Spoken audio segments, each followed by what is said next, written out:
Come un fiume in piena che si ingrossa verso valle, questo sembrava il corteo che dal centro di Mele è sceso verso lo stabilimento ACC di Villa in una sinistra piave chiusa al traffico. 2000 persone per dire che una soluzione va trovata al più presto e che bisogna garantire continuità produttiva al di là delle decisioni del gruppo dirigente cinese di Wanbao. Prioritario per tutti che il governo prenda tempo attraverso un commissariamento. L'ACC, è stato detto, è l'Ilva del Bellunese. Noi abbiamo bisogno solo della politica.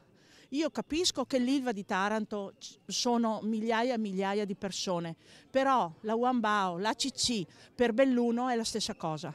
Noi vogliamo che il governo intervenga con strumenti certi, commissariamento, nazionalizzazione, chiamatela come volete, ma un intervento certo del governo che possa risolvere la crisi della Wanbao. Fronte sindacale compatto quindi e mondo istituzionale preoccupato per le ricadute di un eventuale stop. Quasi 300 posti di lavoro in bilico, senza contare l'indotto, sono una bomba sociale. 150 soltanto in questo comune, ma poi tutti i comuni del Feltrino hanno numeri comunque importanti. La perdita e la desertificazione di questa azienda rappresenterebbe veramente un dramma di carattere industriale e un impoverimento dell'intero paese Italia. Solidarietà è arrivata da tutto il Veneto, delegazioni sono giunte a Mel, da Padova e Venezia, dalle aziende del territorio, pure Luxottica, presenti in massa i lavoratori Electrolux di Susegana, anche loro in sciopero. ACC resta per il polo trevigiano il fornitore principale di compressori.